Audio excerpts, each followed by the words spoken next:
Salut Ciné-Dude, salut Ciné-Woman, j'espère que vous allez bien. Ici Lucas Last Fighter et aujourd'hui je vais vous faire la critique du film Last Night in Soho. Alors je vous laisse avec l'intro et je vous reviens.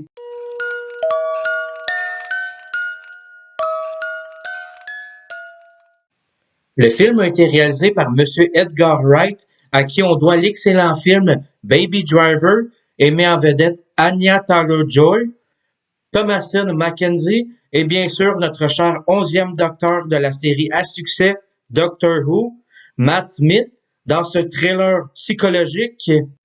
Dans le film, on suit Héloïse, interprétée par Thomasin McKenzie, alors que cette dernière se rend à Londres pour poursuivre sa passion de design et de mode.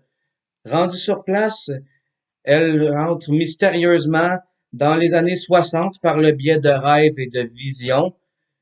Et cette dernière fait la rencontre de Sandy, une chanteuse très populaire, mais découvre les sinistres et sombres secrets du passé.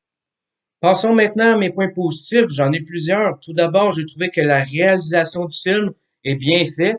Edgar Wright réussit merveilleusement bien à réunir à la fois suspense, thriller psychologique et horreur en un seul film, ce qui réussit merveilleusement bien à tenir en haleine les spectateurs du début jusqu'à la fin. La performance des acteurs et des actrices est à point, notamment pour les performances de Anya Taylor-Joy et de Thomasin McKenzie.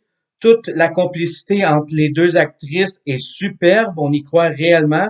Mon coup de cœur pour la performance des acteurs et des actrices est pour celle de Thomasin McKenzie.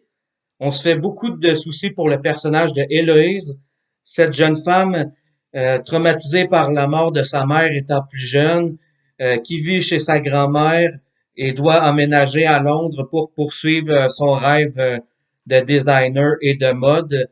Et en même temps, elle a de la misère à s'adapter socialement et vit beaucoup d'événements surnaturels. Elle se fait harceler par des fantômes et elle voit des fantômes.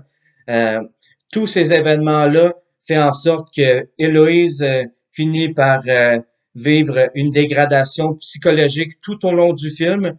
Et personnellement, je trouve euh, que la performance de l'actrice est à point.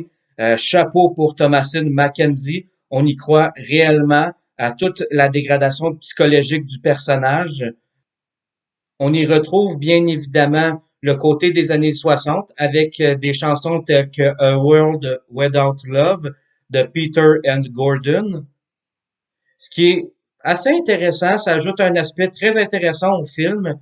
J'ai bien apprécié.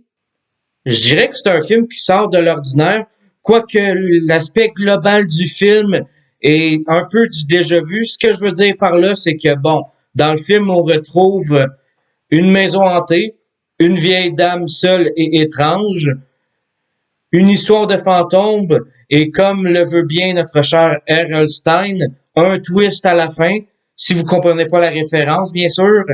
Enfin bref, tous les éléments qu'on retrouve et qu'on a vu une dizaine et des dizaines de fois dans les films d'horreur en tant que tels, avec ses bonnes performances d'acteurs et des actrices, sa bonne intrigue, ainsi qu'à tout le mariage des aspects thriller, suspense et horreur, Last Night in Soho est un film très bien fait selon moi et mérite amplement la note de 7 sur 10. C'est un film qui prend son temps à se développer, passant de joyeux au départ à un film un peu plus horrifique par après, et souffre malheureusement de quelques petites longueurs, particulièrement au deuxième acte du film. On remarquera que ça commence à s'étirer légèrement, mais c'est juste un détail en soi. Ça n'empêche pas le film de ne pas être bon. Je vous conseille ce film fortement. Si vous appréciez ce genre de film, ne manquez pas le nouveau film de Edgar Wright. Vous ne serez pas déçus. C'est déjà tout pour ma critique. J'espère que vous l'avez apprécié. Si oui, je vous invite à mettre un pouce en l'air, un petit commentaire et bien sûr, abonnez-vous à notre page Facebook et notre chaîne YouTube. Les films, c'est sérieux. C'était Lucas Last Fighter qui vous dit bon visionnement.